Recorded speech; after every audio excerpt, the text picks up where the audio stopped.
Sorry speaker, আমি আরেকটি বিষয় এখানে তুলতে চাচ্ছি। আমরা একটা জিনিস লক্ষ্য করছি যে ইসলামের নামে অনেক মিথ্যাচার করা হয়, অনেক ঘটনা এখানে ঘটে যাচ্ছে। এখানে আমাদের বিরোধী দলের নেত্রী বেশ কতগুলি প্রশ্ন তুলেছেন। যেমন এই পার্লামেন্টে তিনি বলেছেন, ডেপুটি স্পিকার আমরা প্রতিশ্রুতি দিয়েছিলাম নির্বাচন করব, ওনারা কিন্তু কোনো নামও দেননি, প্রস্তাবও দেননি, আর দেননি বলেই কিন্তু সেটা করা যায়নি। আমাদের কিন্তু সবসময় এটা মনে ছিল যে আমরা এই সংসদে আমরা কিন্তু সরকার গঠন করি ওনাদের কাছে প্রস্তাব দিয়েছিলাম, ওনারা কিন্তু দেননি। আর আমি ওনাকে ধন্যবাদ জানাই, কারণ যে মেঠো বক্তৃতা এবং যে সমস্ত নোংরা কথা, যে সমস্ত আজে বাজে শব্দ এখানে ব্যবহার করা হয়েছে, এটা অত্যন্ত দুঃখজনক। কাজেই এগুলি যেন ভবিষ্যতে আর এভাবে ব্যবহার না হয়, কারণ এমন এমন শব্দ যে ছোট ছোট বাচ্চারা এগুলি শুনে এবং প্রশ্ন করে বাবা মাকে। এই বিরোধী দলের সংসদ সদস্য তাদের মাঝে আপনারা যে প্রসিডিংস দেখেন, অনেক ধরনের অশালীন বক্তব্য, আজে বাজে শব্দ, আজে বাজে কথা, যেগুলি ভদ্র সমাজে উচ্চারণ করা যায় না, সেইগুলি এখানে ব্যবহার করা হয়েছে। কাজেই এ ব্যাপারে বিরোধী দলের নেতৃত্বরা বলেছেন যে এই মেঠো বক্তৃতা এবং এই ধরনের শব্দ এটা এবং নোংরামি এই পার্লামেন্টে চলুক, এটা আমরাও চাই না। কারণ সংসদ সদস্যরা জাতির কাছে সম্মানের পাত্র এবং সম্মান নিয়ে থাকবে, সেটাই আমরা চাই। এবং গণতন্ত্র চর্চার বিষয়, চর্চা করতে করতেই গণতন্ত্র হয়, রাতারাতি গণতন্ত্র হয় না, এবং সেই গণতান্ত্রিক চর্চাটাই আমরা অব্যাহত রাখতে চাই। কাজেই আমরা সেইভাবেই এই সংসদকে গড়ে তুলতে চাই যে মানুষের আশা আকাঙ্ক্ষা যেন এটা পূরণ করতে পারে। মাননীয় স্পিকার, এখানে আমি একটি কথা আনতে চাচ্ছি, সেটা হলো শাপলা চত্বর নিয়ে। এই শাপলা চত্বর নিয়ে যে অবস্থাটা হয়েছিল, যখন হেফাজতে ইসলাম তারা সমাবেশ করতে চেয়েছে, আমরা কিন্তু কাউকেই নিষেধ করিনি, এবং তারা কথা দিয়েছিলেন যে তারা সমাবেশ করে চলে যাবেন। এপ্রিল মাসের সমাবেশ তারা সেভাবেই করে চলে গেছেন। কিন্তু মে মাসের সমাবেশের আগে আমরা দেখলাম, এটা আমাদের মাননীয় বিরোধী দলের নেত্রী উল্লেখ করেননি, যে উনি 4 মে তিনি একটা সমাবেশ করলেন। ঠিক তার আগে আমি আমাদের বিরোধী দলের নেত্রীকে আহ্বান করেছিলাম যে আসুন আমরা আলোচনা করে যে কোনো সমস্যার সমাধান করি। আমি ওনাকে আলোচনার আহ্বান জানালাম, কিন্তু তার পরপরই দেখলাম উনি 4 মে শাপলা চত্বরে এক সমাবেশ করলেন, বিশাল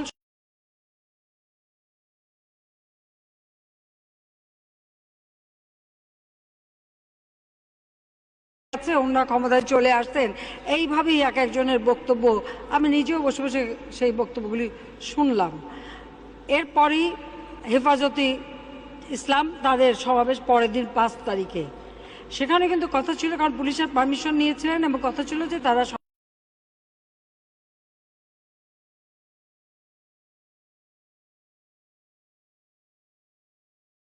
এখানে এটাও আমরা জানি মাননীয় স্পিকার যে আমাদের মাওলানা শফি আহমেদ তিনি আসছিলেন, ওখানে এসে মোনাজাত করে সমাবেশ শেষ করবেন, ওনাকে আসতে দেওয়া হয়নি। ওনাকে হত্যার ভয়টাই দেখে আবার লালবাগে ওনাকে ফেরত নেওয়া হলো। আর আমাদের বিরোধী দলের নেত্রী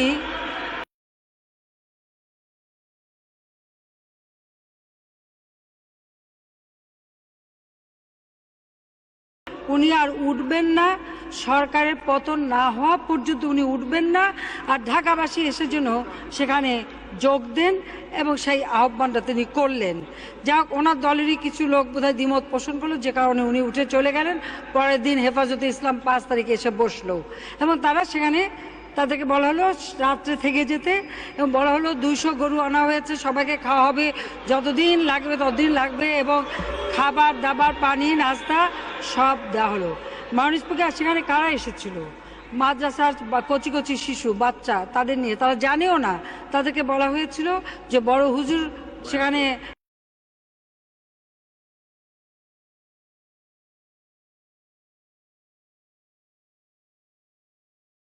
থাকছে, এবং আমাদের বিরোধী দলের নেত্রী তাদেরকে ওখানে থাকার জন্য আহ্বান জানালেন, এবং ঢাকাবাসীকে সহযোগিতা করতে এগিয়ে আসতে বললেন। কিন্তু যদিও দুঃখের বিষয় যে ঢাকাবাসী ওনার ডাকে সাড়া দেয় নাই, কেউ এগিয়ে আসে নাই, কেউ কোনো কথা বলে নাই, আর ওই বাচ্চাদেরও কোনো খাবার দাবার দেওয়া হয় নাই, কিছু করে নাই। মাননীয় স্পিকার, ওই দিন আমরা দেখেছি বায়তুল মোকাররম মসজিদ, আমাদের জাতীয় মসজিদ, সেই মসজিদে এর আগে মসজিদের ভিতরে আগুন দেওয়া হলো, জায়নামাজ পড়ানো হলো, ইমাম সাহেবকে জুম্মার নামাজ পড়তে ইমাম এবং খাতিবকে বাধা দেওয়া হলো। এরকম ঘটনা ওই শিবিরের ক্যাডাররা সেখানে ঘটিয়েছে।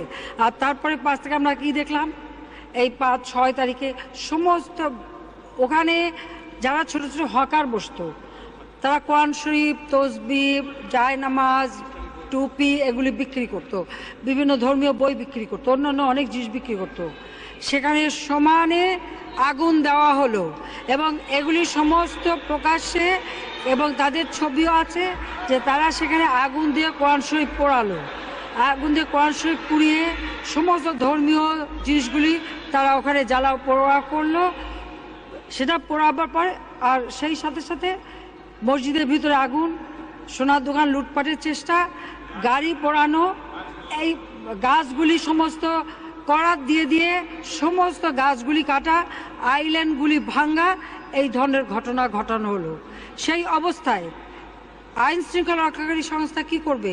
তাদের অবশ্যই ব্যবস্থা নিতে হবে। তারপরে এই যে ছোট ছোট বাচ্চারা কান্নাকাটি করছে, তাদেরকে তাদের বাড়ি পাঠাতে হবে। আইন শৃঙ্খলা সংস্থা সেখানে যথেষ্ট ব্যবস্থা নিয়েছে এবং এদেরকে লঞ্চে, বাসে তুলে দেওয়া হয়েছে এবং সেই জায়গা থেকে তারা চলে গেছেন। আমাদের বিরোধী দলের সদস্যদের একটু দুঃখ থাকতে পারে, কারণ তারা ওই হেফাজতে ইসলাম তাদের ঘাড়ে বন্দুকটা রেখে তারা স্বীকার করতে চেয়েছিলেন, এইটা তাদের সফল হয় নাই, এরা তাদের সফল হয় নাই, সেটা তারা পারেননি, কারণ তারা ওখানে চলে গেল। এবং টেলিভিশন কিন্তু উনি 2-3টা টেলিভিশনের কথা বলেছেন, তারা এই সময় টেলিভিশন থেকে শুরু করে প্রত্যেকটা টেলিভিশন সারা রাত এটা লাইভ টেলিকাস্ট করেছে। কাজেই আমি নিজে সেখানে বসে বসে দেখেছি সারা রাত জেগে। কাজেই সেখানে কি হয়েছে এটা কিন্তু ঢাকা কেন সারা বাংলাদেশের মানুষ সেটা দেখেছে, সে কী ঘটনা ঘটেছে। এখন সেটাকে কি করা হচ্ছে, এখানে একটা তথ্য সন্ত্রাস চলছে। মাননীয় স্পিকার, একটা তথ্য সন্ত্রাস আমাদের বিরোধী দল চালাচ্ছে এবং ওখানে এমনও দেখা গেছে যে নিচে জিন্সের প্যান্ট, জ্যাকেট, উপরে আলখেল্লা, তারা সেখানে পুলিশকে হত্যা করেছে, সেখানে তারা মানুষ হত্যা করেছে, 4টে লাশ ওখানে পাওয়া গেছে। এবং পুলিশ যেহেতু ওখানে গিয়েছিল, একটা পুলিশ ঠিক মাথার মাঝখানে বাড়ি দিয়ে তাকে সেখানে হত্যা করেছে। আমরা ওখানে যেটা আইন শৃঙ্খলা রক্ষা সংস্থার চেষ্টা করেছে যে তাদেরকে যেন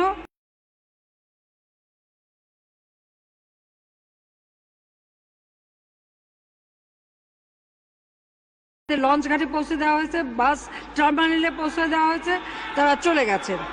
এখন মাননীয় স্পিকার, আমাদের বিরোধী দলের নেতাদের যে এখন অপপ্রচার, যেমন 4টা সিটি কর্পোরেশন ইলেকশন, সেখানে আমাদের মহিলাদের কাছে বিভিন্ন জায়গায় যে কতগুলি ছবি দেখানো হয়েছে। আর যে পত্রিকাগুলি, উনি একজন সম্পাদক, যদিও তিনি সম্পাদক না, তিনি একজন ব্যবসায়ী ছিলেন, শ্বশুরের সাথে মনোমিলন হওয়াতে শ্বশুর ইন্ডাস্ট্রির সব তথ্য ওই বেক্সিমকো শাইনপুকুরের কাছে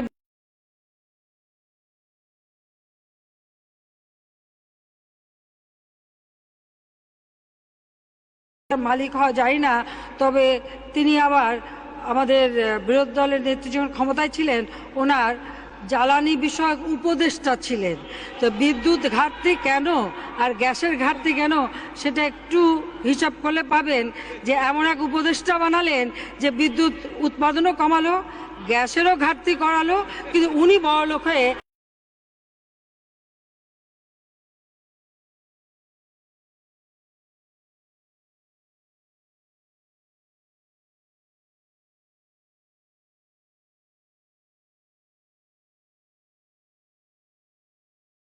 পড়ানো হয়েছে এবং কারা পুড়িয়েছে প্রত্যেকটা ফুটেজ আছে। এবং এই হকার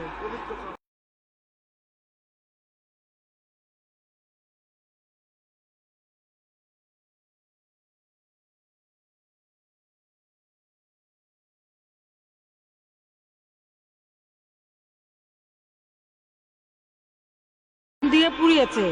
শুধু তাই না, মাননীয় স্পিকার, জালিয়াতির একটা সীমা থাকে। পবিত্র মক্কা শরীফ নিয়ে জালিয়াতি করতেও ওই আমার দেশ পত্রিকার সম্পাদক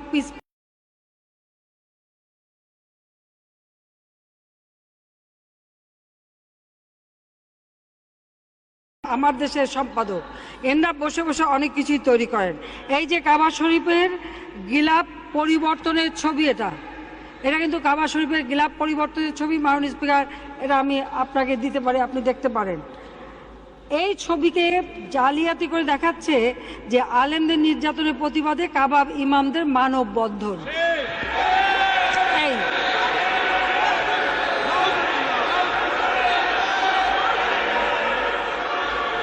ছবি কথা বলে, দুটো ছবি পাশাপাশি দেখেন। এটাই না, এরকম আরো বহু, মাননীয় স্পিকার, এরকম আরো বহু এক্সাম্পল, বহু দৃষ্টান্ত আছে যে কিভাবে এই জালিয়াতি। মাননীয় স্পিকার, এই যে হাইতি আর্থকোয়াক 2010 সালে হাইতিতে ভূমিকম্প হয়েছিল, মানুষ মারা গিয়েছিল। এই মাননীয় সদস্যবৃন্দ, মাননীয় সংসদ সিটি কর্পোরেশন নির্বাচনের সময় সময় দিন, 1 মিনিট।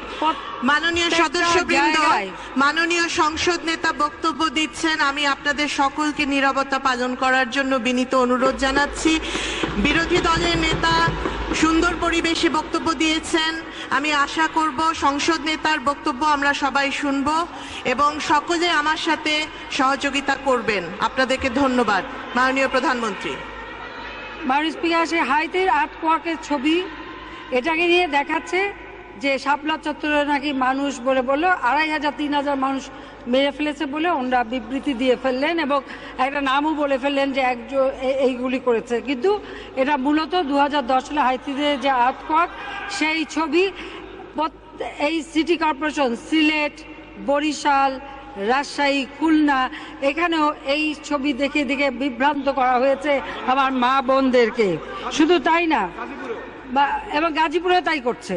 মাননীয় স্পিকার, আপনি জানেন আমেরিকায় জনসটাউন, সেখানে একটি ধর্মীয় সম্প্রদায় 1978 সালে তারা সুইসাইড করে। তারা বলেছিল সবাই সুইসাইড করলে তারা স্বর্গে চলে যাবে বলে প্রায় 2 থেকে 2,500 লোক তারা একই সাথে সুইসাইড করেছিল। এটা হচ্ছে 1978 সালের কথা। সেই লাশের ছবি, এই যে মাননীয় স্পিকার আমি দেখাচ্ছি, এই লাশের ছবি দেখিয়ে দেখানো হচ্ছে শাপলা চত্বরের লাশের ছবি।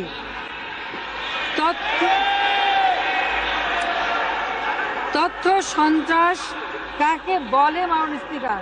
শুধু তাই না, এই যে এখানে একেবারে মাহমুদুর রহমানের ছবি সহই আছে যে এখানে একটা ঘটনা 2000, এটা হলো 10/7/12, এটা হচ্ছে মিউজিক বিজ auto-tune songs now used to torture inmates in secret CIA center.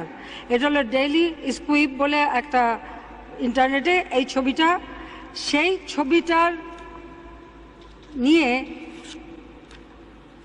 এই আমার দেশের সম্পাদক এটাকে মানে মানবাধিকার বিধি বলে এখানে মানুষকে মুখে কাপড় বেঁধে কারেন্ট শক দিয়ে অত্যাচার করা হচ্ছে বলে এই ছবি তারা ছেড়েছে। কাজে কিভাবে ইন্টারনেট থেকে ছবি ডাউনলোড, এরকম প্রচুর মানুষ দেখাতে গেলে অনেক, আমরা সমস্ত ডাউনলোড করে দিয়েছি যে কোনটা হাত এখানে কোথায় টর্চার হচ্ছে সেটাকে বাংলাদেশে নিয়ে এসে আপনি দেখেন। এরা ওই পত্রিকার মালিক এবং অধিকার এরা মিলে এইগুলি, এই বিএনপি জামাত এই সমস্ত 2 নাম্বারই করেছে, তথ্য সন্ত্রাস করে মানুষকে বিভ্রান্ত করেছে। যে কেউ এই ইন্টারনেট খুলে যেতে পারেন, তারাই দেখতে পারেন, এটা ফেসবুকে গেলেই দেখতে পারবেন যে দুইটাই খুঁজে পাবেন যে কিভাবে তথ্য সন্ত্রাস করে একটা বিভ্রান্তি করা এবং এই সিটি কর্পোরেশন ইলেকশনের সময় এগুলি ব্যবহার করা হয়েছে। মাননীয় স্পিকার, আসুন, আমাদেরকে ওনার নাস্তিক বলেও গালি দেন। আমি একটা কথা বলি, আমরা যদি নাস্তিক হই তাহলে আস্তিকটা কে? সেটাই আমার প্রশ্ন।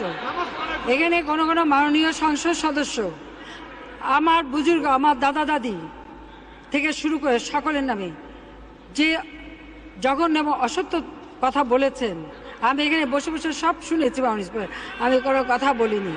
মাননীয় স্পিকার, আমরা এই বাংলার মাটিতে আমাদের জন্ম। আমার বাপ, আমার দাদা, আমার দাদার দাদা, আমার দাদির দাদা, আমার নানা নানি, নানার দাদা, আমাদের পুরো ফ্যামিলি এই বাংলাদেশের মাটিতেই আমাদের জন্ম। কাজেই আমার পূর্বপুরুষ কি করতেন এটা বাংলাদেশের মানুষ ভালো করেই জানেন। আর ধর্মের জন্য স্বাধীনতার পর জাতির পিতা বাংলাদেশ থেকে মদ জুয়া নিষিদ্ধ করেছিলেন।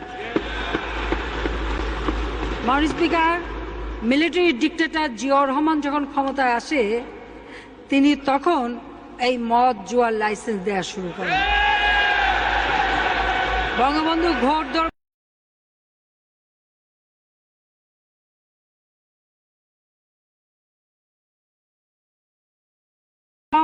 বঙ্গবন্ধু দিয়ে গিয়েছিলেন, কিন্তু এই বায়তুল মোকাররমের মসজিদের উন্নতি কেউ কোনোদিন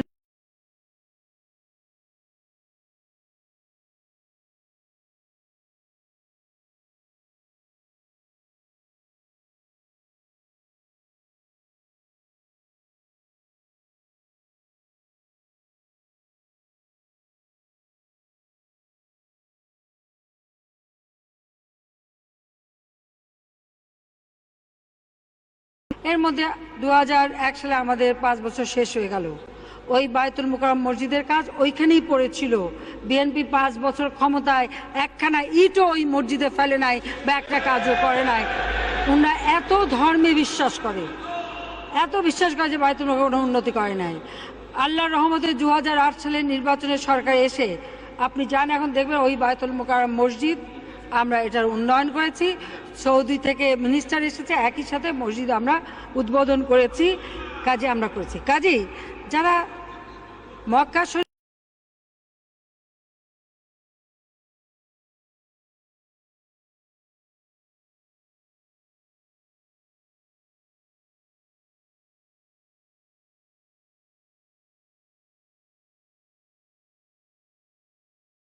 প্রশ্ন, মাননীয় স্পিকার, মসজিদের কার্পেটে পর্যন্ত তারা আগুন দিতে এতটুকু কার্পণ্য পিছপা হয়নি। কাজী হেফাজতে ইসলাম একটা, তারা বলেছেন এটা অরাজনৈতিক দল।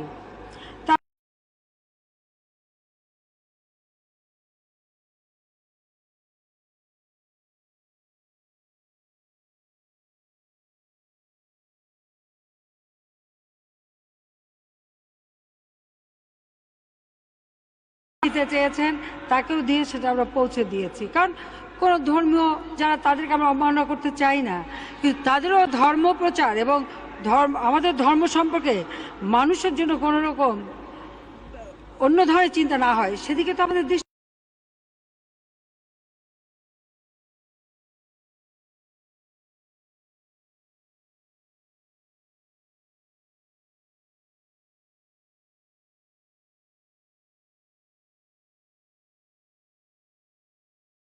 আফগান হবে, আমরা বাংলাদেশকে আফগান বানাতে চাই না, আফগানিস্তান বানাতে চাই না বাংলাদেশকে। কাজী কারা এই ইসলাম ধর্মের নামে মিথ্যাচার,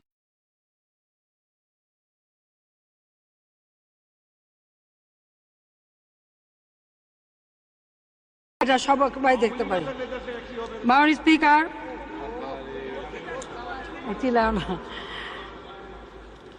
পদ্মা সেতুর বিষয়ে আমি বলতে চাই, 96 সালে যখন আমরা সরকারে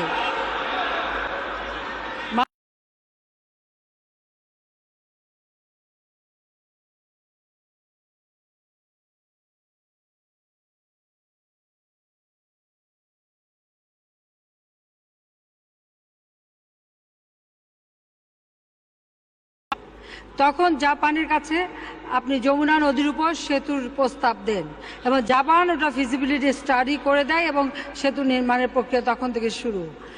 আমি এবার যে তাকে বললাম যে আমার বাবা এসেছিলেন, আপনারা যমুনা সেতু দিয়েছেন, আমি দুটো সেতু চাই, একটা রূপসা একটা পদ্মা। রূপসা যেহেতু সহজ ছিল তৈরি করা, রূপসার কাজ আমরা শুরু করে দেই, আর পদ্মার ফিজিবিলিটি স্টাডি হয়, পদ্মা সেতু নির্মাণের কাজ আমরা শুরু করব, ভিত্তিপ্রস্তর স্থাপন করি। ইতিমধ্যে আমাদের সময় শেষ হয়ে যায়, বিএনপি ক্ষমতায় এসে সমস্ত সেতু নির্মাণের কাজ বন্ধ করে দেয়। তারা কি বলেন, এই সেতু এখানে হবে না, এটা ওই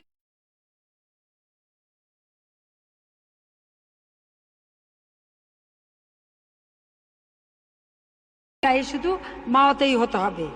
যাক, তারা আর করেন নাই। এবারে আসার পর আমরা উদ্যোগ নিই।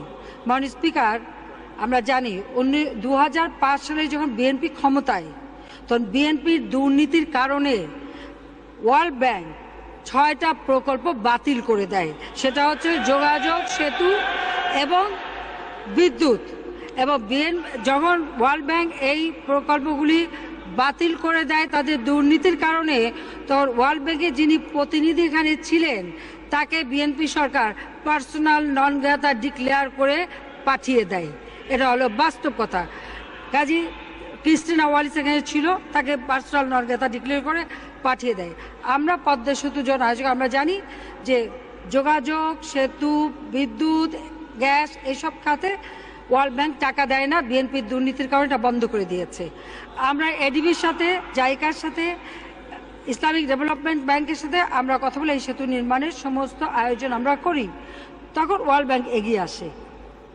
মাননীয় স্পিকার, এখন একজন ভদ্রলোক একটা ব্যাংকের এমডি থাকবে কি থাকবে না, তার উপর একটা সেতু হবে কি হবে না, এই ধরনের থ্রেট যদি কোনো জায়গা থেকে আসে, তো এই সমস্ত থ্রেটের কাছে মাথা নত আমরা করি না। আমি আর বেশি বলতে চাই না, সময় আসলে আরো বলবো।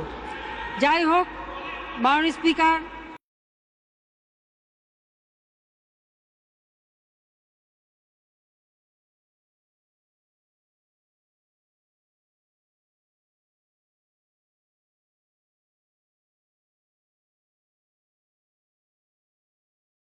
ব্যয় করেছি সে টাকা, সেইখানে কিন্তু দুর্নীতি নাই। বারবার ওয়ার্ল্ড ব্যাংকের লোক এসেছে, সব লোক এসে বারবার ওটা পরীক্ষা করেছে, কোথাও কোনো দুর্নীতি হয় নাই।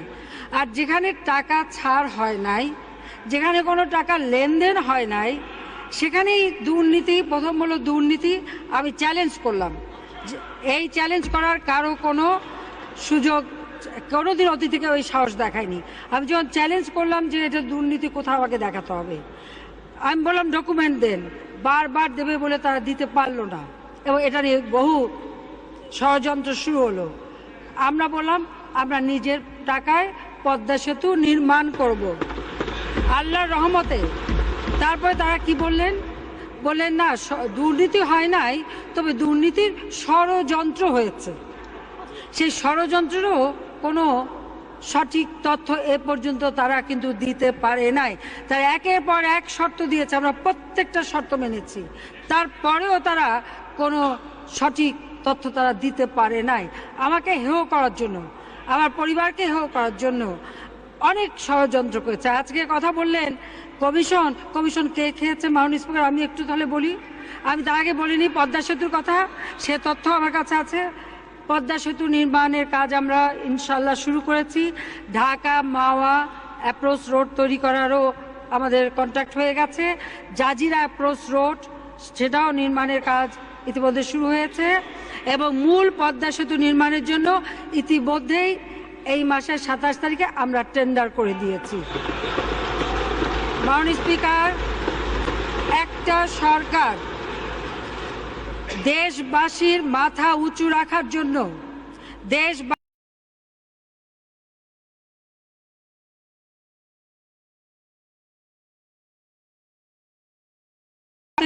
আমাদের সমস্ত উন্নয়ন প্রকল্প সঠিকভাবে রেখেই আমরা বরাদ্দ দিয়েছি পদ্মা সেতুর জন্য, এবং আমরা পদ্মা সেতু নির্মাণের জন্য ইতিমধ্যে টেন্ডার দিয়েছি। এত বড় প্রকল্প একটা দেশ যখন করতে পারে, তার মানে হচ্ছে এ দেশের অর্থনীতি আওয়ামী লীগের নেতৃত্বে মহাজোট সরকার আমলে কত শক্তিশালী, কত মজবুত অর্থনীতি আমরা গড়ে তুলেছি, সেটাই আমরা প্রমাণ করি। মাননীয় স্পিকার, মুক্তিযুদ্ধ করে আমরা বিজয় অর্জন করেছি। আজকে যে গণতন্ত্র, অনেক আন্দোলন সংগ্রামের মধ্যে দিয়ে এই গণতন্ত্র এসেছে। আমরা ওই মুক্তিযুদ্ধের সময় অনেক বড় বড় শক্তিশালী দেশ আমাদের মুক্তিযুদ্ধে বিরোধিতা করেছিল, 7 ফ্লিট পাঠাতে চেয়েছিল, কিন্তু মুক্তিযুদ্ধে বিজয় ঠেকাতে পারে নাই। কাজী একটা ব্যাংকে কে এমডি পদে থাকবে না থাকবে, সেই জন্য আমার দক্ষিণ অঞ্চলের কোটি কোটি মানুষের ভাগ্য নিয়ে কেউ ছিনিমিনি খেলবে, অন্তত আমি শেখ হাসিনা জাতির পিতার কন্যা থাকতে সেটা আমি আমি জানি, যে জন্য হয়তো আমাকে আমার বাবার মতো রক্ত দিতে হবে, কিন্তু মরবো মাথা উঁচু করে মরবো, জনগণের মাথা হেট হতে দেব না। এটা হলো আমাদের জনগণের প্রতি আমাদের অঙ্গীকার। এদেশের মানুষ আজকে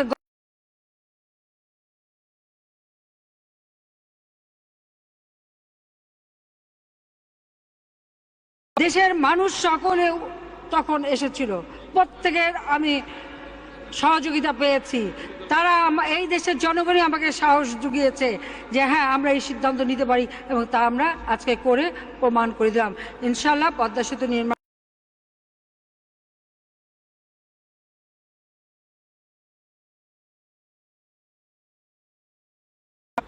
চোরের মায়ের বড় গলা।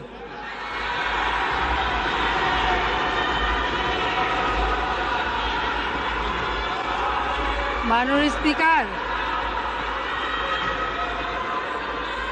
যাদের দুর্নীতির ব্যাপারে আমেরিকার ফেডারেল ব্যাংক, আমেরিকার ফেডারেল কোর্ট, হ্যাঁ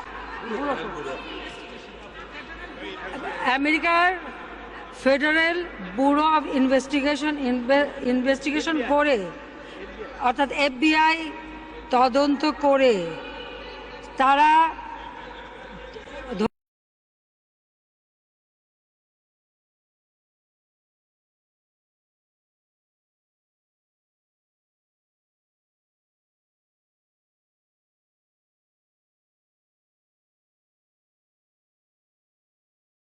FBI থেকে লোক এসে তারা সাক্ষী দিয়ে গেছে,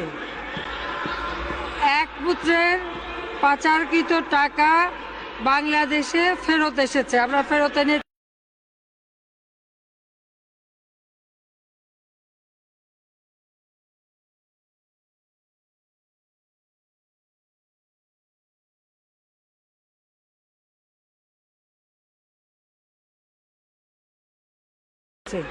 আর অর্থ কথাই বলে অর্থ আর প্রেম লুকিয়ে রাখা যায় না।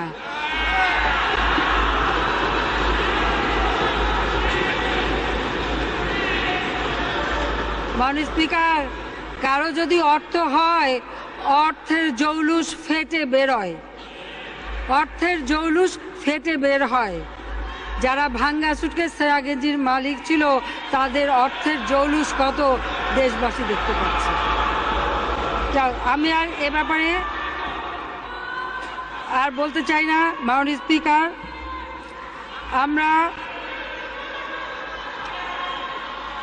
আজকে যদি দুর্নীতি হতো তাহলে এত উন্নতি হতো না, দুর্নীতি হলে এত উন্নতি হতো না। কারণ আমরা সরকারে আসার পর আমরা সারা বিশ্বব্যাপী, আপনি জানেন মাননীয় স্পিকার, সারা বিশ্বব্যাপী অর্থনৈতিক মন্দা, উন্নত দেশগুলি জিডিপি ধরে রাখতে পারছে না, সেখানে আমরা বাংলাদেশ জিডিপি ধরে রেখেছি 5ম স্থান বিশ্বে আমরা অধিকার করছি জিডিপি উচ্চ হারে প্রবৃদ্ধি অর্জনের ক্ষেত্রে, সেটা আমরা করতে পেরেছি।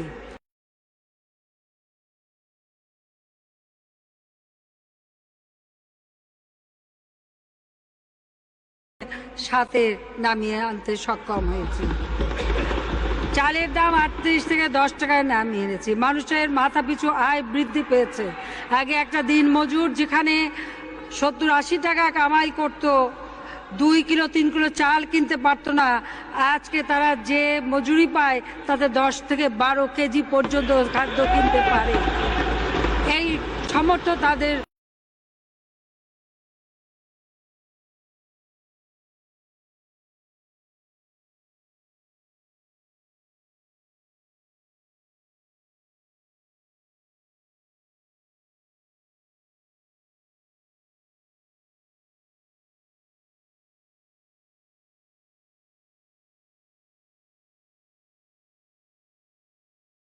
ভাগ বৃদ্ধি করেছি। গার্মেন্টস শ্রমিকদের বেতন আমরা 82 ভাগ বৃদ্ধি করেছি। প্রত্যেকের বেতন ভাতা আমরা বৃদ্ধি করেছি। মাননীয় স্পিকার, আমরা আমাদের বৈদেশিক মুদ্রা রিজার্ভ যখন সরকার গঠন করি মাত্র 5.6 বিলিয়ন মার্কিন ডলার ছিল, এখন তা 15.3 বিলিয়ন মার্কিন ডলার আমাদের রিজার্ভ। এই রিজার্ভ দিয়ে 5 মাসের আমদানি খরচ আমরা চালাতে পারি। সেই সামর্থ্য আজকে বাংলাদেশের আছে, এখন আর এই টানাটানি নেই। ডলারের দাম বেড়ে যাচ্ছিল, সেটা আমরা নিয়ন্ত্রণ করে টাকাকে আমরা শক্তিশালী করেছি। আমাদের বৈদেশিক বিনিয়োগ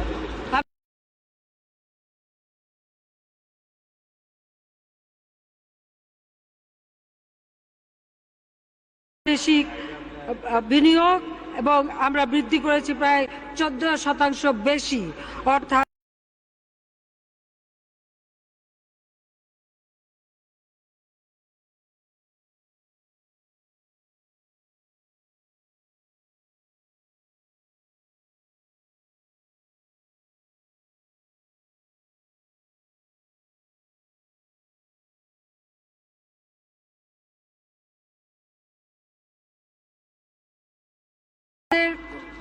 প্রায় 5 কোটির উপর মানুষ নিম্নবিত্ত থেকে মধ্যবিত্তে উঠে এসেছে।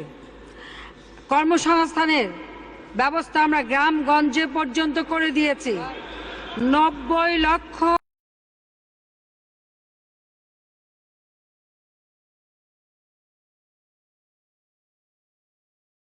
মোচন। ওই বিএনপি সরকারের আমলে যেখানে দারিদ্র্য ছিল 41 ভাগ, আমরা তার 26 ভাগে নামিয়ে এনেছি। মিলেনিয়াম ডেভেলপমেন্ট গোল এমডিজি অর্জন, যেটা বলা হয়েছিল 2015 সালে অর্জন করতে পারবে,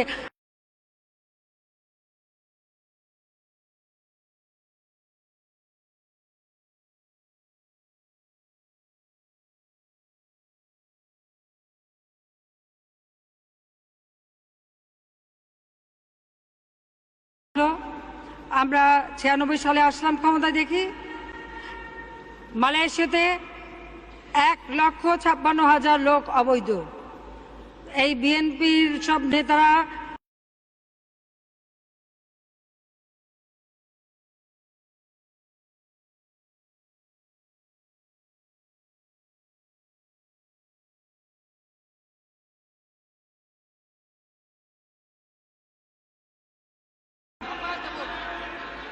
আমরা এসে মালয়েশিয়ার সাথে কথা বলে সেই 1,56,000 লোক, 65,000 লোক, তাদেরকে বৈধতা দিলাম। কি দুর্ভাগ্য মাননীয় স্পিকার, এবার সরকার গঠন করলাম, ঠিক আমাদের আগে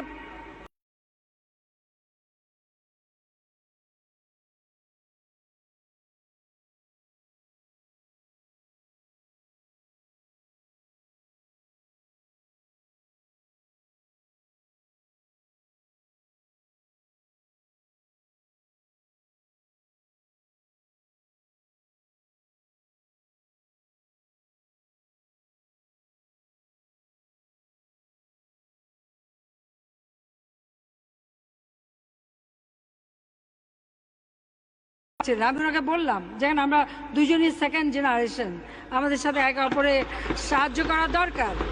যাই হোক, উনি অনেক কষ্টে মালয়েশিয়াকে আমরা রাজি করালাম এবং এই 2,68,000 আজকে বৈধ হয়েছে। ওনারা অবৈধ করে থুয়ে যান আর আমরা আসি বৈধ করে, আমরা মানুষকে তাদের জীবনযাত্রা সচ্ছল করি। সৌদি আরবে কয়েক লক্ষ অবৈধ।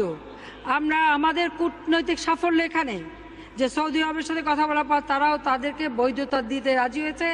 আমরা এখান থেকে লোক পাঠিয়ে অতিরিক্ত অফিস করে পাসপোর্ট তৈরি করে আমরা এই লক্ষ লক্ষ পাসপোর্ট বিভিন্ন শহরে শহরে তৈরি করে এদের বৈধতা দেওয়ার কাজ ইতিমধ্যে আমরা শুরু করেছি এবং সৌদি আরব আকামা পরিবর্তন করারও আমাদেরকে সুযোগ দিয়েছে এবং পাসপোর্ট মালিককে, যারা মালিক বিভিন্ন এজেন্সির কাছ থেকে সেই পাসপোর্টগুলি জমা নিয়ে প্রায় কয়েক লক্ষ পাসপোর্ট উদ্ধার করে আমরা আমাদের শ্রমিকদেরকে ফেরত দিয়েছি।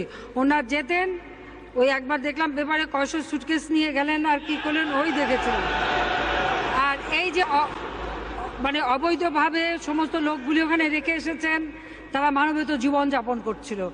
আমরাই সৌদি বাদশাহ সরকারের সাথে কথা বলে আমরা বৈধতা দিয়েছি। মাননীয় স্পিকার, আমি সৌদি সরকারকে আন্তরিক ধন্যবাদ জানাই যে এই সময় তারা আমাদের এই মানুষগুলিকে বৈধতা দিয়েছে। আমরা আমাদের দেশের সামাজিক নিরাপত্তা বেষ্টনী 96 সালে, কারণ আমাদের সবসময় লক্ষ্য থাকে কিভাবে আমরা দারিদ্র্য বিমোচন করব, তার জন্য নতুন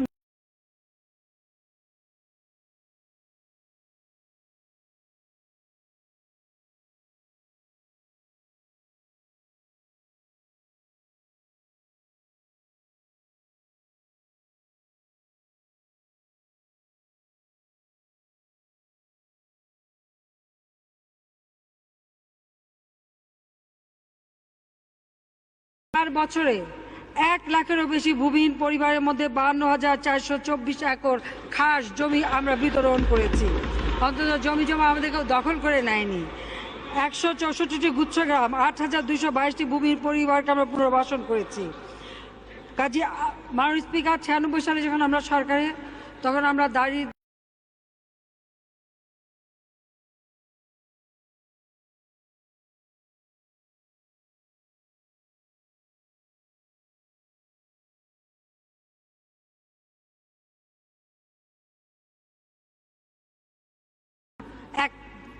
% নাই। কাজে দারিদ্র্য হ্রাস কমে গেল। আমরা এবার ক্ষমতা এসেছি, 26 ভাগে নিয়ে এসেছি। এখন আমরা 1.75 হারে দারিদ্র্য হ্রাস করছি।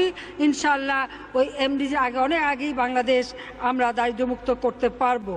কাজেই আমাদের গৃহীত পদক্ষেপগুলি, এই যে সামাজিক নিরাপত্তা, কর্মসংস্থা, একটি বাড়ি একটি খামার প্রকল্প, আমরা কৃষকদের যে ব্যাংক অ্যাকাউন্ট 10 টাকায় করে দিচ্ছি, আমরা তাদেরকে ভর্তুকি দিচ্ছি, এবং বিদ্যুৎ উৎপাদন আমরা বাড়িয়েছি, এবং সেই বিদ্যুৎ উৎপাদনের বাড়ানোর ফলে অর্থনৈতিক কর্মকাণ্ড চালু হয়েছে। প্রত্যেকটা ইউনিয়নে আমরা তথ্য সেবা কেন্দ্র করে দিয়েছি, সেখানে আমাদের ছেলেমেয়েরা কাজ করে টাকা পয়সা উপার্জন করতে পারছে। আমরা বিভিন্ন 16 লক্ষ কৃষককে আমরা বিনামূল্যে সার দিয়েছি। 3,50,00,000 মেট্রিক টন খাদ্য এবারে আমাদের উৎপাদন হয়েছে। এই খাদ্য উৎপাদন 3,50,00,000 মেট্রিক টন খাদ্য উৎপাদন করা সহজ কথা নয়, আমরা সেটাও করতে সক্ষম হয়েছি। 30% খাদ্য উৎপাদন আমরা বৃদ্ধি করেছি। আমাদের ছেলে আজকে মা বোনেরা ঘরের কাছে বসে চিকিৎসা সেবা পাচ্ছেন। পুষ্টিকর খাদ্য এবং পুষ্টি নিশ্চিত করবার জন্য আমরা ব্যবস্থা করছি। এখন মোবাইল ফোনের মাধ্যমে চিকিৎসা সেবা পেতে পারে, ওয়েব ক্যামেরার মাধ্যমে উপজেলা থেকে চিকিৎসা সেবা পেতে পারে, কৃষকরা মোবাইলের মাধ্যমে যে কোনো কৃষি তথ্য পেতে পারে। ডিজিটাল বাংলাদেশ একেবারে কৃষক, শ্রমিক, তৃণমূল মানুষের কাছে আমরা এই পদ্ধতি পৌঁছে দিয়েছি, যেখানে অর্থ প্রেরণ করা, বিদেশ থেকে রেমিটেন্স প্রেরণ করা, বিদেশে আত্মীয় স্বজন থাকে সেবার জন্য ইতিমধ্যেই আমরা নার্স নিয়োগ দিয়েছি, ডাক্তার নিয়োগ দিয়েছি, প্রায় 5,730 জন চিকিৎসক আমরা নিয়োগ দিয়েছি, আর 1,747 জন সিনিয়র স্টাফ নার্স, আর এর অতিরিক্ত আরও প্রায় 6,000-এর মতো নার্স আমরা নিয়োগ দেব। এবং যারা এখন নার্স আছে তাদের বয়স শিথিল করে দেওয়া হয়েছে, তাদেরকে যাতে আমরা চাকরিতে নিয়োগ দিতে পারি, এবং তাদের নার্সের আপনি জানেন যে তাদেরকে আমরা আপগ্রেড করে দিয়েছি। কাজেই আমাদের দেশের মানুষের চিকিৎসা সেবা ঘরের দোরগোড়ায় আমরা পৌঁছে দিয়েছি। শিক্ষাতে আমরা সবচেয়ে গুরুত্ব দিই। মাননীয় স্পিকার, ইতিমধ্যে 78,18,000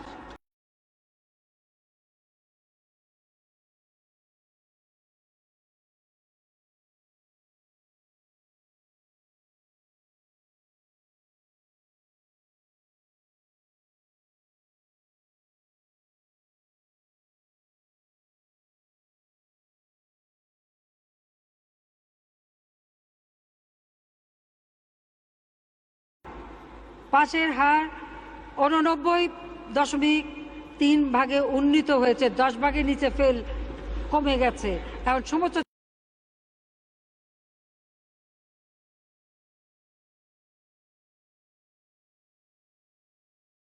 চিন্তা করতে হয় না, বই কিনতে হবে বা কষ্ট করতে হবে, সেই কষ্টের হাত থেকে আমরা তাদেরকে রেহাই দিয়েছি। সরকারি মাধ্যমিক বিদ্যালয় শিক্ষকদের পদ ৩য় শ্রেণী থেকে আমরা ২য় শ্রেণীতে উন্নীত করেছি। ২৬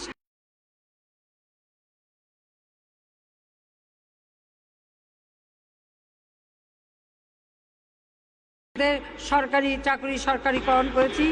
স্বাধীনতার পর জাতির পিতা করেছিলেন, এই প্রথম আমরা তা করেছি। মাননীয় স্পিকার, এখানে বিদ্যুৎ নিয়ে অনেক কথা হলো, রেন্টাল, কুইক রেন্টাল, অনেক কিছু। একটা কথা এখানে জানাতে চাই, 96 সালে যখন সরকার এসেছিলাম তখনও বিদ্যুতের জন্য হাহাকার। দ্রুত কিভাবে বিদ্যুৎ উৎপাদন করা যায় এই প্রথম আইন করে বেসরকারি খাতে বিদ্যুৎ উৎপাদন কেন্দ্র আমরা নির্মাণ শুরু করি। সরকারি বেসরকারি উভয় খাতে করে এই বিদ্যুৎ উৎপাদন আমরা 4300 বৃদ্ধি করেছিলাম। সেই বিদ্যুৎ চাহিদা বেড়ে গেছে। 5 বছর বিএনপি এখানে আমাদের বিরোধী দলের নেতৃত্ব, উনি নাকি কত শত মেগাওয়াট বিদ্যুৎ উৎপাদন করেছেন। আমরা তো জানি টঙ্গীতে এক বিদ্যুৎ কেন্দ্র উনি উদ্বোধন করে ঢাকায় ফেরার আগে ওটা বন্ধ হয়ে গেছিল। কাজে ওই বিদ্যুৎ কেন্দ্র থেকে কত টাকা গিয়েছিল, তা কত টাকা কমিশন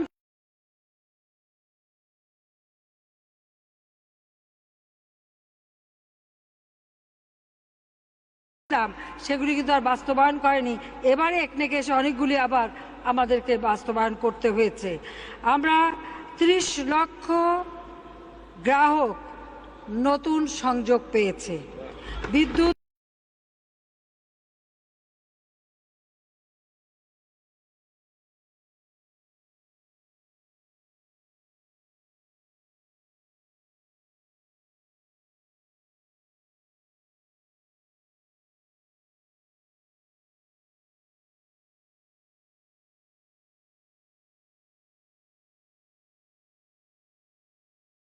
গ্যাস এখন উৎপাদিত হচ্ছে এবং দৈনিক 680 মিলিয়ন ঘনফুট অতিরিক্ত গ্যাস জাতীয় গ্রিডে আমরা দিয়েছি। বাসাবাড়িতে গ্যাস দেওয়া বন্ধ ছিল, আমরা তাও দিতে শুরু করেছি।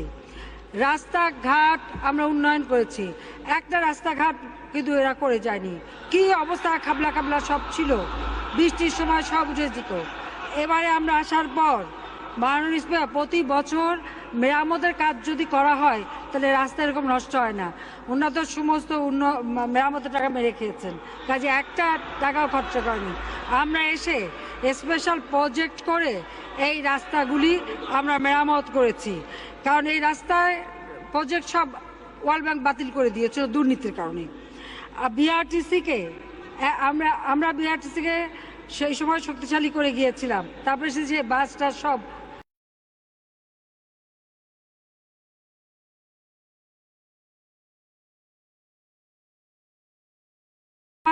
820টা বাস, 25টা আর্টিকুলেটেড বাস আমরা নিয়েছি। কিন্তু দুঃখের বিষয়, সব বাসে আগুন লাগিয়ে ওরা পুড়িয়ে, এই বিএনপি আর শিবির আর জামায়াতের ক্যাডাররা এই বাসগুলিতে আগুন দিয়ে পুড়িয়ে দিচ্ছে। যে বাসে আমাদের গরিব মানুষরা চলে সেই বাসের মধ্যে আগুন দিয়ে পুড়িয়ে মানুষ হত্যা করছে আন্দোলনের নামে। মাননীয় স্পিকার, আমাদের রেল সবসময় অবহেলিত ছিল। আমরা আলাদা রেল মন্ত্রণালয় করেছি। এই রেল মন্ত্রণালয় আলাদা করে ইতিমধ্যে 45টা নতুন ট্রেন আমরা চালু করেছি। 22টি ট্রেনের সার্ভিস বাড়ানো হয়েছে। দুঃখের বিষয়, ওনা আন্দোলন নামে সেই ট্রেনের মধ্যেও আগুন দেয়, রেল লাইনে আগুন দেয়। এটা কোনোদিন কেউ শোনে নাই। মাননীয় স্পিকার, এই ঢাকা শহর, পানি নাই, বিদ্যুৎ নাই, ট্রাফিক জ্যাম, চারিদিকে হাহাকার, বৃষ্টি নামলে পানি জমে। আমরা আসার পর ইতিমধ্যেই আপনারা জানেন যে আমরা বনানী ওভারপাস তৈরি করে চালু করেছি। Mirpur airport road flyover Banani rail crossing overpass আমরা নির্মাণ করে চালু করেছি। হাতির ঝিল প্রকল্প, এই হাতির ঝিল প্রকল্প দখলের জন্য বিজিএমইকে আমরা জায়গা দিয়েছিলাম, কিন্তু সেই বিজিএমই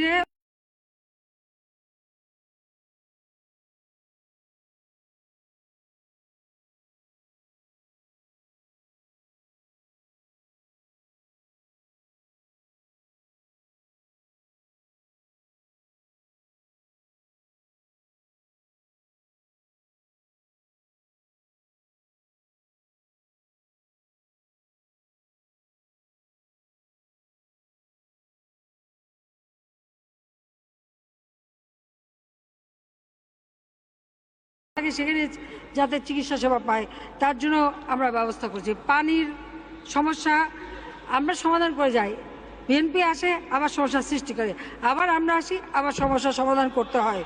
এবার সাইদাবাদ বাদে আবার আমরা এবং বিভিন্ন এলাকা খিলগাঁওয়ে আমরা ওয়াটার ট্রিটমেন্ট প্ল্যান্ট, সাইদাবাদের 3rd ফেজ এবং পাগলা ওয়াটার ট্রিটমেন্ট প্ল্যান্ট, বিভিন্ন জায়গায় ওয়াটার ট্রিটমেন্ট প্ল্যান্ট করেছি এবং সেই পানির সমস্যা আমরা সমাধান করেছি।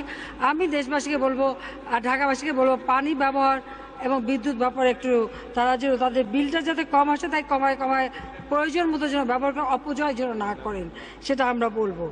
মাননীয় স্পিকার, আমরা ইতিমধ্যে আমি জানি আমাদের ডিজিটাল বাংলাদেশ করা, আমি আগেই বলছি, তথ্য সেবা কেন্দ্র করেছি প্রত্যেক জেলা উপজেলা ইউনিয়নে। আমরা 24,000 ওয়েব পোর্টাল তৈরি করে দিয়েছি, সবগুলো জেলায় সার্ভিস সেন্টার করা হয়েছে, মোবাইল ব্যাংকিং, মোবাইল স্বাস্থ্য, কমার্স এবং সব করা হয়েছে এবং 3G মোবাইল নেটওয়ার্কও চালু হচ্ছে। কাজে আমাদের যেটা লক্ষ্য যে দেশকে উন্নতি করা, সেদিকে লক্ষ্য নিয়েই আমরা কাজ করে যাচ্ছি। আমাদের সশস্ত্র বাহিনী, সেনাবাহিনী, বিমান বাহিনী, নৌবাহিনী, যখনই আমরা আসি তখন তাদের উন্নতি হয়, তাদের পদায়নগুলি সুন্দরভাবে আরও উন্নত মানে করে দেওয়া। জাতির পিতা 74 সালে একটা প্রতিরক্ষা নীতিমালা করে গিয়েছিলেন, সেই নীতিমালার ভিত্তিতে আমরা ফোর্সেস গোল 2030 এই নীতিমালা নিয়ে আমরা আমাদের সেনাবাহিনী, নৌবাহিনী, বিমান বাহিনীকে তাদের উন্নয়নের জন্য ইতিমধ্যে অনেকগুলি পদক্ষেপ আমরা নিয়েছি। আমাদের একটা সেনাবাহিনী আছে, কিন্তু সেই সেনাবাহিনী দেশের স্বাধীনতার সার্বভৌমত্ব রক্ষা করার যাতে উপযুক্ত হয় সেইভাবে আমরা তৈরি করছি। তাছাড়া আমাদের সমুদ্র সীমা আমরা অর্জন করেছি। দুর্ভাগ্য, বিএনপি তো 2বার ক্ষমতায় ছিল আর ওনাদের ভাষায় 3বার, একবারও কিন্তু সমুদ্র সীমা অর্জনের জন্য কিছু করে নাই। আমরা এই সমুদ্র সীমা অর্জন করেছি, এটা রক্ষার জন্য ফ্রিগেট কিনেছিলাম, কারণ এই সমুদ্র সীমা আমাদের অর্জন করলে এটা রক্ষার জন্য আমার ফ্রিগেট দরকার। যদিও ফ্রিগেট কিনলাম কেন, বিএনপি আমার বিরুদ্ধে মামলা দিয়েছিল, কিন্তু এখন দেখা যায় সেই ফ্রিগেট দরকার। MiG-29 আমরা কিনেছিলাম। আমরা আমাদের সশস্ত্র বাহিনীকে শুধু ক্ষমতা ব্যবহারের জন্য ব্যবহার করি না, ক্ষমতা দখলের জন্য ব্যবহার করি না, আর তাদেরকে ওই আহ্বানও করি না যে সেনাবাহিনী উঠে দাঁড়াও, জাগো, সেপাই যোদ্ধা বিপ্লব ডাক দাও, যেটা আমাদের বিরোধী দল নেত্রী করেছে। আমরা সেনাবাহিনীকে শক্তিশালী করি, 4র্থ প্রজন্মের ট্যাঙ্ক এনে দিয়েছি, সেলফ প্রোপেল গান, ওয়েপন লোকেটিং রাডার, আধুনিক হেলিকপ্টার, এখন সেনাবাহিনীর হেলিকপ্টার, নৌবাহিনীর মেরিটাইম এয়ারক্রাফট এবং হেলিকপ্টার, এবং আগামীতে সাবমেরিনও কিনে দেবো। একেবারে সম্পূর্ণভাবে বিমান বাহিনী ভূমি থেকে নিক্ষেপযোগ্য যাতে মিসাইল যুক্ত আমরা কিনে দিয়েছি। কাজে এই আকাশে নিক্ষেপণযোগ্য মিসাইল, যদি আমার দেশ আক্রান্ত হয়, আমি যদি ভূমি থেকে আক্রমণ করতে না পারি, তাহলে আমি কী করে দেশের স্বাধীনতা রক্ষা করব? কেন এতবার ক্ষমতায় থাকতে তারা করে নাই? আমরা করেছি। আমরা বিমান বাহিনী কক্সবাজারে নতুন একটা বিমান ঘাঁটি স্থাপন করে দিয়েছি। কর্মীটোলায় বঙ্গবন্ধু অ্যারোনটিক্যাল সেন্টারের নির্মাণ কাজ চলছে। এবং আসুন বিডিআরের ব্যাপারে, এই বিডিআর বিদ্রোহ যখন হলো, আমাদের বিরোধী দলের নেত্রী বিডিআর বিদ্রোহ 2 ঘন্টা আগে ক্যান্টনমেন্টের বাড়ি থেকে কোথায় লুকায় গেলেন। মাননীয় স্পিকার, এই বিদ্রোহ আমরা দমন করেছি। শুধু দমন করা নয়, 18,520 জন বিদ্রোহী, তাদের বিচার শেষ হয়েছে। আর হত্যাকাণ্ডের দায়ে 850 জনের বিচার কাজ এখন চলছে। মাননীয় স্পিকার, বিডিআর হত্যায় আমাদের সেনাবাহিনীর অফিসার, ছাত্র, সাধারণ জনগণ, এমনকি এই সংসদের একজন কর্মকর্তা পর্যন্ত নিহত হয়েছে, রিকশাওয়ালা নিহত হয়েছে। আজকে এই হত্যার বিচার যখন চলছে, আমি আপনার মাধ্যমে বিরোধী দলকে জিজ্ঞাসা করি, ওনারা একটু খুঁজে দেখুক ওই হত্যাকারীদের আইনজীবী কারা, কারা এই বিচারটা দেরি করাচ্ছে। সেটা বিএনপি এবং জামাতের আইনজীবীরা হত্যাকারীদের পক্ষে দাঁড়াচ্ছে। এটাই হচ্ছে দুর্ভাগ্য মাননীয় স্পিকার। কাজী মাননীয় স্পিকার, আমরা পুলিশকে আধুনিকায়ন করেছি। তাদের SI এর পদ 3য় শ্রেণী থেকে 2য় শ্রেণীতে ইন্সপেক্টর পদ প্রথম শ্রেণীতে আমরা উন্নতি করেছি, রেশন সমতা এনেছি, সেটা সেনাবাহিনী, বিমান বাহিনী, নৌবাহিনী, পুলিশ বাহিনী, বিডিআর সকলেরই যা যা সমস্যা ছিল আমরা সমাধান করেছি। বাংলাদেশ জাতিসংঘে শান্তিরক্ষা বাহিনীতে সর্বোচ্চ সংখ্যক শান্তিরক্ষা মিশনে যায়। অত্যন্ত দুর্ভাগ্যের বিষয় যে আমাদের বিরোধী দলের নেত্রী একবার আহ্বান করলেন জাতিসংঘে যে কোনো পুলিশকে যেন জাতিসংঘে না নেওয়া হয়। কেন যে পুলিশের উপর ওনার এত রাগ আমি জানি না। যাই হোক, আমরা যখন ক্ষমতায় থাকি দেশের জন্য তিরস্কার আনি না। বিএনপি যখন ক্ষমতায় ছিল বাংলাদেশ জঙ্গি দেশ, ফেইল স্টেট, দুর্নীতি আর সন্ত্রাসের দেশ। মাত্র 4 বছরের মধ্যে আন্তর্জাতিকভাবে বাংলাদেশের ইমেজ আমরা উন্নত করেছি। এর বিস্তারিত পররাষ্ট্রমন্ত্রী তার বক্তব্যে বলেছেন। আমি জানি অনেক সময় চলে যাচ্ছে, এই জন্য আমি বেশি সময় নিতে চাই না। আমরা মিয়ানমারের কাছ থেকে 1,11,663 কিলোমিটার সমুদ্র সীমা জয় করেছি। বাংলাদেশের জনগণকে আমি আহ্বান করব, আগামী নির্বাচনে নৌকা মার্কায় আওয়ামী লীগকে ভোট দিয়ে যদি নির্বাচিত করে, ভারতের কাছ থেকে আমরা যে সমুদ্র সীমার জন্য মামলা করেছি আমরা সেটাও অর্জন করতে পারবো। যদি বিএনপি আসে পারবে না, তারা করে নাই কোনো দিন, তারা করতে পারবে না, কিন্তু আওয়ামী লীগ আসলে ঠিকই আমরা অর্জন করতে পারবো। ইতিমধ্যে সীমান্তে যে অপদখলীয় জমি, সেই জায়গা চিহ্নিত করে ভারতের সাথে স্থল সীমানা আমরা নির্ধারণ করেছি। ফেনীতে মুহুরীর চর, যেটা এতদিন ভারত সবসময় বলতো এটা তাদের জায়গা, আমরা এই ভারতের কাছ থেকে 45 একর জায়গা আমরা কিন্তু বাংলাদেশের জন্য আদায় করেছি, যে জায়গাটা আমাদের বিরোধী দলের নেত্রীর জায়গা। আপনার পারমিশন একটু পানি খাচ্ছি।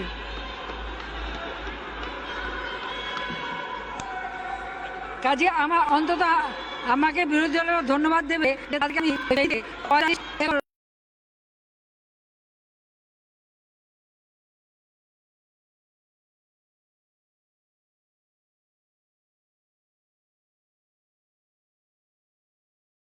সেই অ্যাওয়ার্ড নিয়ে এসেছে, রোটারি ইন্টারন্যাশনাল অ্যাওয়ার্ড দিয়েছে। সবই বাংলাদেশের জন্য আমরা আওয়ামী লীগের নেতৃত্বে মহাজোট সরকার অর্জন করে দিয়েছি।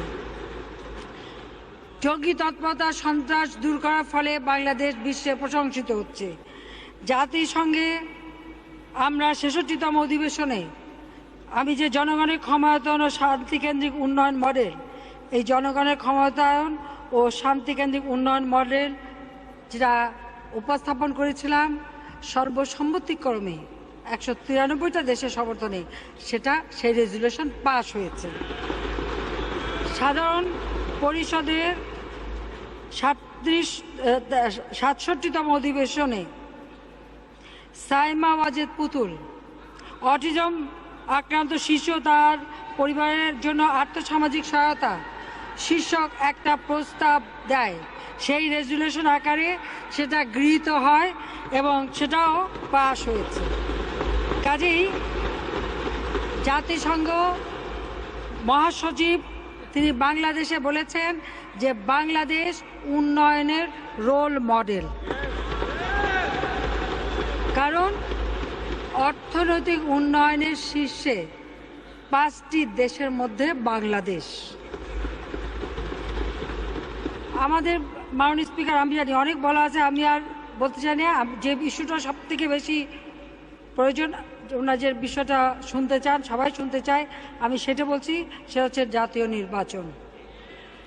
মাননীয় স্পিকার, আমাদের বিরোধী দলের নেত্রী বলেছেন যে আমরা দাবি করেছিলাম তত্ত্বাবধায়ক সরকারের। হ্যাঁ, আমরা দাবি করেছিলাম। কেন দাবি করেছিলাম? সেই 96 সালে 15ই ফেব্রুয়ারি নির্বাচন, মাগুরায় উপনির্বাচনে যে ভোট চুরি, ভোট ডাকাতি, ভোট কারচুপি, মিরপুরে ভোট চুরি,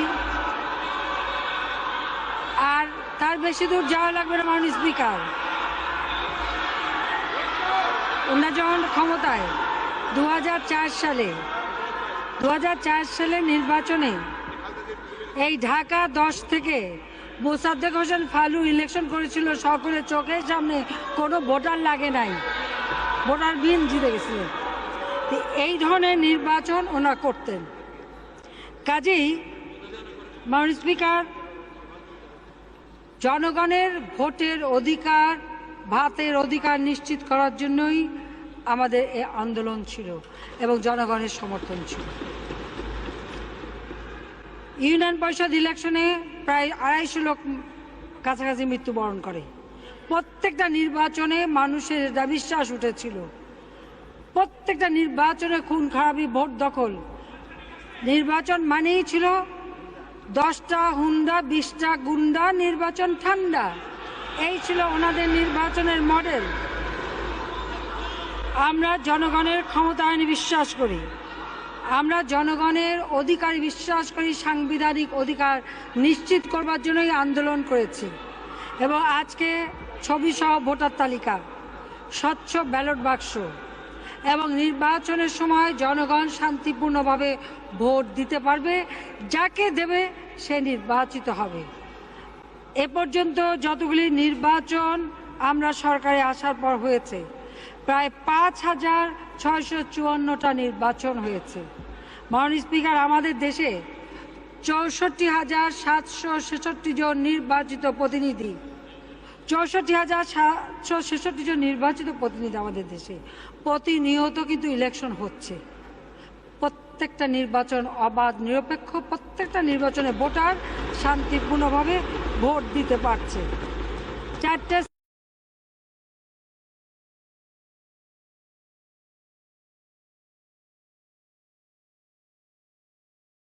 প্রত্যেকটা সিটির, আমি সিলেট, রাজশাহী, বরিশাল, খুলনা ওই এলাকার মানুষকে বলবো যে আপনারা ওই শহরের দিকে তাকিয়ে দেখেন। মাননীয় স্পিকার, যেভাবে উন্নয়ন হয়েছে, শহরগুলি ঝকঝক তকতক করে সুন্দর, তার শহরের সমস্ত সমস্যাগুলি সমাধান করা হয়েছে। হ্যাঁ, তারপর নির্বাচন হয়েছে, তারা জিততে পারে নাই। আমরা কিন্তু ওই চট্টগ্রামে যখন মহিউদ্দিন চৌধুরী ইলেকশন করেছিল, তার রেজাল্ট দিতে চায়নি, সারা রাত পাবলিক ঘেরাও দিয়ে সেই রেজাল্ট আদায় করেছিল। তখন বিএনপির মন্ত্রীদেরকে চট্টগ্রামবাসী ধাওয়া দিয়েছিল, তারা ওখান থেকে পালিয়ে বেঁচেছিল। এখানে কিন্তু ইলেকশন সম্পূর্ণ অবাধ, নিরপেক্ষ, সুষ্ঠু হয়েছে।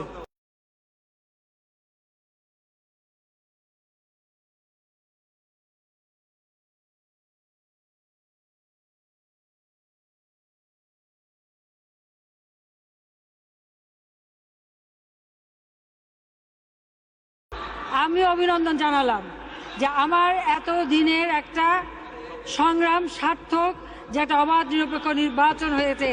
হেরেছি তা বলে দুঃখ নাই, জনগণের ভোট দিতে পেরেছে সেই দুঃখ।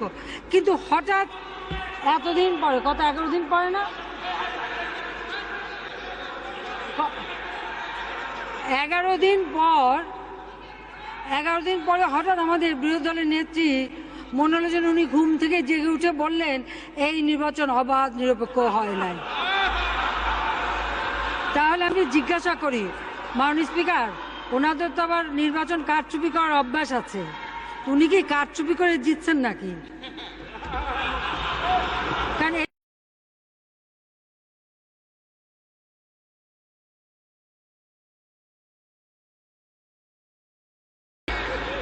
মাননীয় স্পিকার, আমার কথাটা হচ্ছে যে দীর্ঘদিন আমরা এই দেশে গণতন্ত্রকে সুসংহত করতে চাই, মানুষের গণতান্ত্রিক অধিকার আমরা নিশ্চিত করতে চাই। অনেক চড়াই উতরাই পার হয়ে একটা গণতান্ত্রিক পদ্ধতিতে আমরা এসেছি। পৃথিবীর বিভিন্ন দেশে যেখানেই পার্লামেন্টারি সিস্টেম অফ ডেমোক্রেসি আছে, সেখানে যেভাবে নির্বাচন হয়, বাংলাদেশের মানুষের সেই ভোটাধিকার নিশ্চিত থাকবে এবং সেইভাবেই নির্বাচন হবে। মাননীয় স্পিকার, যাদের আশা এই দাবি করছেন তারা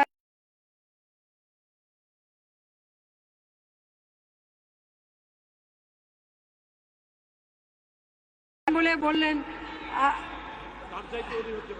2001 থেকে 2006 বিএনপি ক্ষমতায় ছিল, আমি বিরোধী দলে ছিলাম।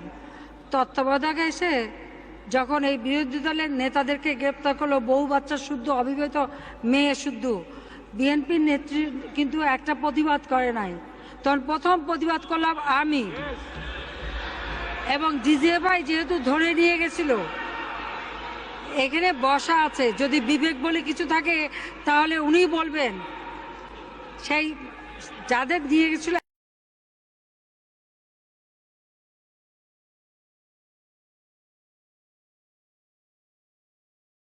মেয়েকে আর বউ বাচ্চা সহ সব ধরে অ্যারেস্ট করবে, এবং ডিজিএফআই অ্যারেস্ট করতে, আমি ডিজিএফআইয়ের বিরুদ্ধে বললাম যে ডিজিএফআই দেশ চালাবে না মইনুদ্দিন ফখরুদ্দিন, কি বলে ইয়াজউদ্দিন ফখরুদ্দিন দেশ চালাবে। বলে গাইড বাসুর না বাসুরের গাই, মনে হয় বাসুর চালাচ্ছে গাইডে। এই কথা বলার পর 4 দিনের মধ্যে আমাকে যে বিনা ওয়ারেন্টে গ্রেপ্তার করে টানতে টানতে টেনে হেসে কিভাবে আমাকে গ্রেপ্তার করে নিয়ে গেল, একটা ময়লা নোংরা এসে আমাকে রেখে দিল। মাননীয় স্পিকার, ওনারা বলছেন বিরোধী দলের নেত্রী ক্ষমতায় নাই, সেই জন্য ওনাকে গ্রেপ্তার করবে না। আমি তো ক্ষমতায় ছিলাম না, আমাকে গ্রেপ্তার করেছিল। পরবর্তীতে ওনাকেও গ্রেপ্তার করেছে, আর ওনার ছেলেদের মেরে পাঠিয়ে দিয়েছে, এবং সেই যে মুসলেখার কাগজটাও এখন আমার কাছে আছে।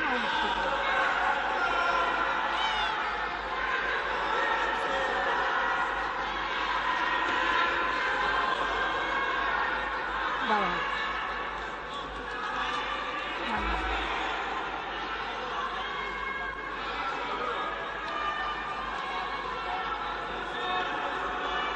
দেখাচ্ছি দেখাচ্ছি।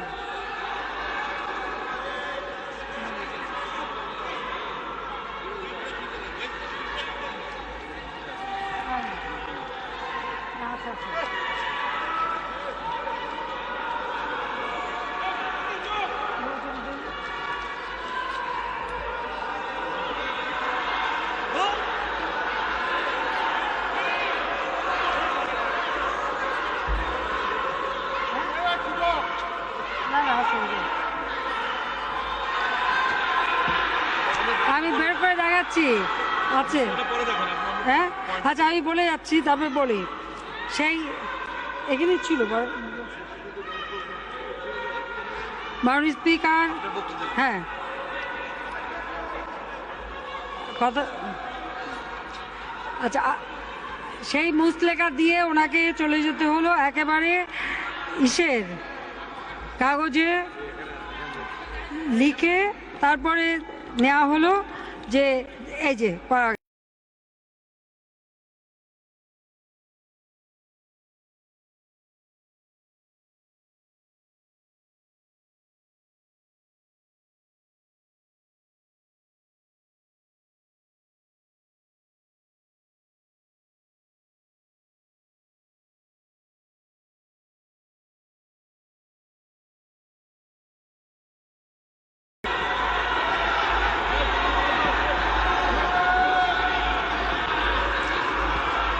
মাননীয় স্পিকার, আমি সেই জন্যই বলেছি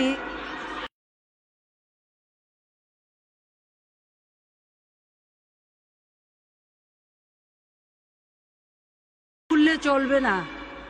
আর বিরোধী দল নেত্রীকে বলবো যে আপনার পাশে যিনি আছেন ওনার কিন্তু কোনো তালের ঠিক নেই, কোন দিক যান, এ ব্যাপারে একটু সতর্ক থাকেন। কাজেই আপনিও অনেক কষ্ট করেছেন, আমরাও কষ্ট করেছি।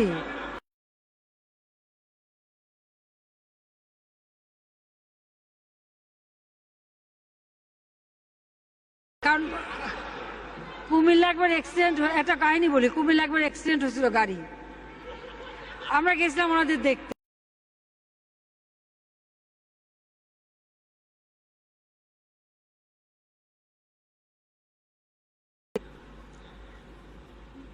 যখন চলে আসলো ঢাকায়, তারপরে দেখি উনি বাই বাই দিয়ে, বিরোধী দল নেত্রীকে বাই বাই দিয়ে এরশাদ সাহেবের সাথে চলে গেছে আমাদের মৌজুদ। সেই জন্য আমি বলছি যে যারা মাইনে